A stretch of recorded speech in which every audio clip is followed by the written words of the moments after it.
where do you get your sense of peace from? If you're a Christian, you're going to say, oh, I get my peace from God. But when we go through hard times, it gives us the opportunity to truly see where we derive our peace. And in these last couple of days, I have come to realize that a lot of my peace comes from my belief in America. I am very patriotic. I love my country. I'm a history teacher, so I love the ideals of America. And I'm not dumb. I'm not blind. I know that there are things in America today and in our entire history of things that haven't lived up to those ideals. But we have those ideals. And lately, with the election and the bias of the media, the refusal of the president to concede, the speeches of Biden saying that he's already won, knowing that there's things happening in the court, hearing about stories of voter fraud and deceased people voting and the mail-in ballots and the lack of accountability. I've lost a lot of peace. And while I'm a Christian and I say, oh, I get my peace from the Lord, I'm seeing that a lot of my peace has come from knowing that in America, my freedoms are protected. In America, I have the right to say what I believe and to stand for what I believe in. And now we're living in a country where if you question the election, you're being censored on social media. You're being told that you're rude and you're dumb and you're bigoted, even if you're just saying, hey, I just want to know the facts. What's the truth? The pursuit of truth in something, it's not even spiritual, in something political like the election results.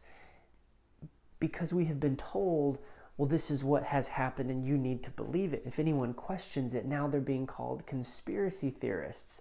They're being questioned as to their character.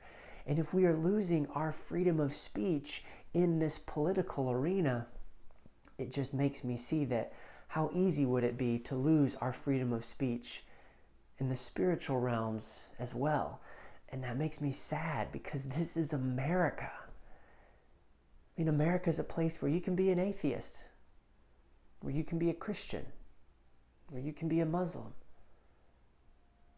But America is turning into a place where if you disagree with the elite or the majority, then you cannot be that disagreement.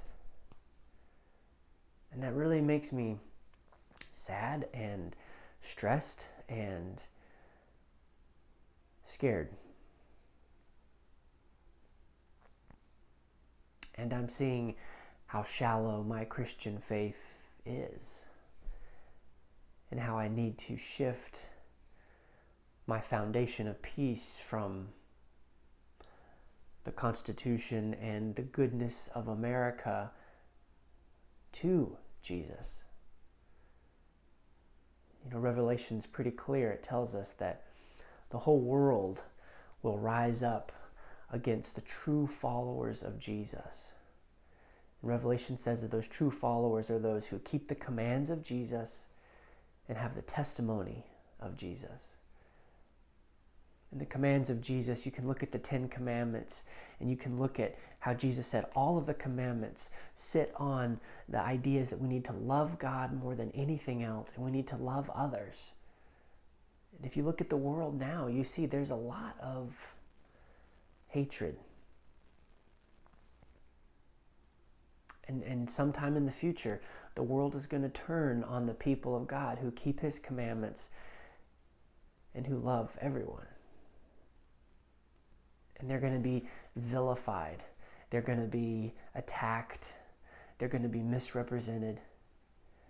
And I'm not talking conspiracy theory, because whether you're liberal or conservative, you see how on social media, how easy it is to vilify a person's position, to attack them. I mean, we've seen during quarantine how people who used to be very, very popular, like Ellen, were all of a sudden just thrown down, and people were like talking about how bad they were. And guys like Chris Pratt, who's a famous movie star, who's really popular, all of a sudden everyone didn't like him. And it's just so easy to see how public opinion can turn against anyone. And so we can't get our peace from our friends on social media, or our acceptance from the crowd, or America. We've got to get it from God.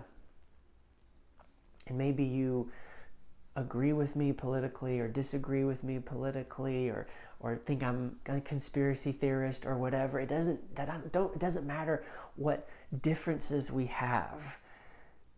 But what does matter is that we both place our